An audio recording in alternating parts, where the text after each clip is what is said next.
ಅರಳಿರುವ ಕಾವಲಿಗಳ ಮೇಲೆ ಗಾನ ಮಾಡುವ ಮರುದುಂಬಿಗಳು ಸುತ್ತಲೂ ಓಡಾಡುತ್ತಿವೆ. ಪ್ರಿಯಂಬದ ಅರಳಿರುವ ಕಾವಲಿಗಳ ಮೇಲೆ ಗಾನ ಮಾಡುವ ಮರುದುಂಬಿಗಳು ಸುತ್ತಲೂ ಓಡಾಡುತ್ತಿರುವುದು. ಪದ್ಮಕೋಮಲೆ, ನೀನು ಹೇಳಿದ್ದು ನಿಜ. ಆ ಕೊಳವು ಕುಬೇರನ ಸರೋವರವನ್ನು ಮೀರಿಸುತ್ತಿರುವುದು.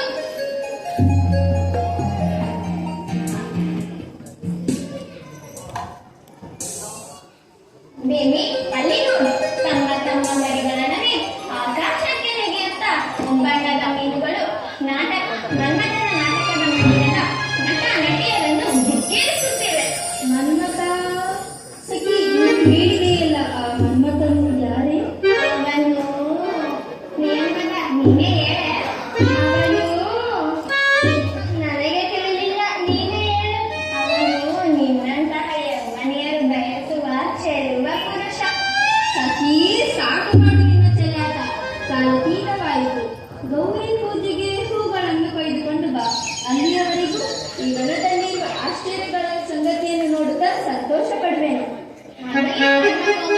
ಪ್ರಿಯಂಬದ, ನೀನು ಸಹಾಯಕಳಾಗು.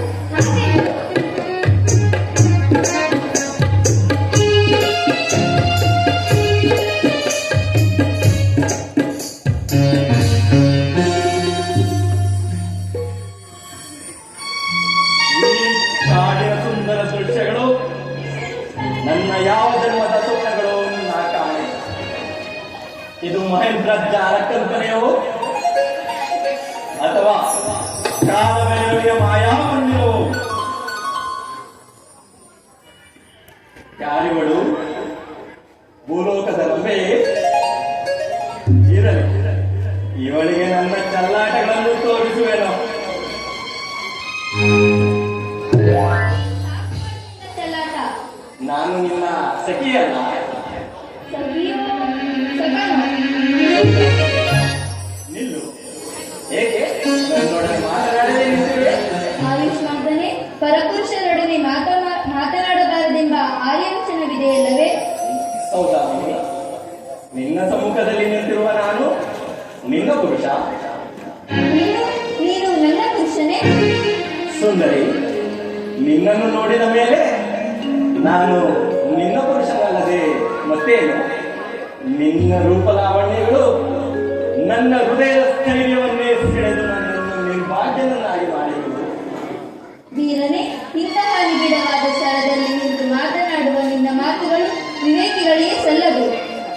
ಸುಂದರಿ, ನಾನು ವಿವೇಕಿಗಳ ಮಾತನ್ನು ನಿನ್ನೊಡನೆ ಮಾತನಾಡಲಿಲ್ಲ.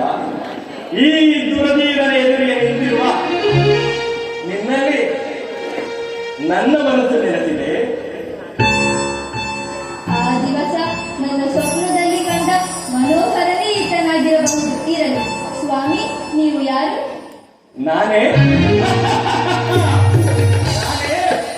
ಲೋಕವಿಖ್ಯಾತನಾದ ಶೂರಪದ್ಮ. ಅದಿರಲಿ, ನಿನ್ನ ಹೆಸರೇನು ಸುಂದರಿ? ಪದ್ಮಕೋಮಲಿ ಎನ್ನುವುದು ನನ್ನ ನಾಮಧೇಯವು. ಪದ್ಮಕೋಮಲೆ. ಪದ್ಮಕೋಮಲೆ ಒಂದು ಸುಂದರವಾದ ಹೆಸರು.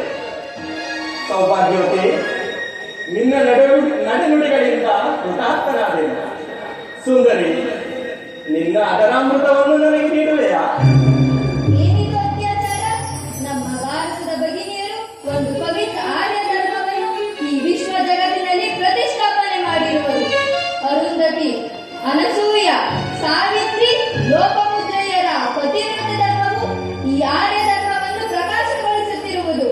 ಅಂತಹ ಈ ಭಾರತದಲ್ಲಿ ಅಧರ್ಮವಾಗಲು ಈ ಪರಪುರುಷನೇ ಕಾರಣವು. ಎಲೈ ಪುರುಷನೇ, ನಿನ್ನ ತಪ್ಪಿನ ಸಲುವಾಗಿ ಈ ಭಾರತ ಸ್ತ್ರೀಯರ ಪರವಾಗಿ ನಿನಗೊಂದು ಪ್ರಾಯಶ್ಚಿತವಿದೆ. ನಿನ್ನ ವಿಧಿಯನ್ನು ನೀನೇಕೆ ಪಶ್ಚಾತ್ತಾಪ ಪಡುವೆ? ಮುಂದೆ ನಿಂತಿರುವ ಮಹಾಪುರುಷನೇ ನಿನ್ನ ಪತಿಯು. ನಿನಗೋಸ್ಕರವಾಗಿ ಬ್ರಹ್ಮನಿಂದ ನಿರ್ಮಿಸಲ್ಪಟ್ಟ ಆ ಪುಷ್ಪ ಮಾಲಿಕೆಯನ್ನು ತೆಗೆದುಕೊಂಡು ನಿನ್ನ ಪತಿಯ ಕೊರಳಿಗೆ ಹಾಕಿ ಗಾಂಧರ್ವ ವಿಧಿಯಿಂದ ಲಗ್ನವಾಗುವುದು. ಧನ್ಯಳಾದೆ ಧನ್ಯಳಾದೆ. ಈ ಶರೀರವಾಣಿಯಿಂದ ನನ್ನ ಕನಸು ಈ ಮಹಾಪುರುಷನಲ್ಲಿ ನೆಲೆಯಾಯಿತು.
ನನಗೋಸ್ಕರ ಬ್ರಹ್ಮನಿಂದ ನಿರ್ಮಿಸಲ್ಪಟ್ಟ ಈ ಹೂವಿನ ಮಾಲೆಯನ್ನು ನನ್ನ ಪತಿದೇವರಿಗೆ ಹಾಕುವೆನು.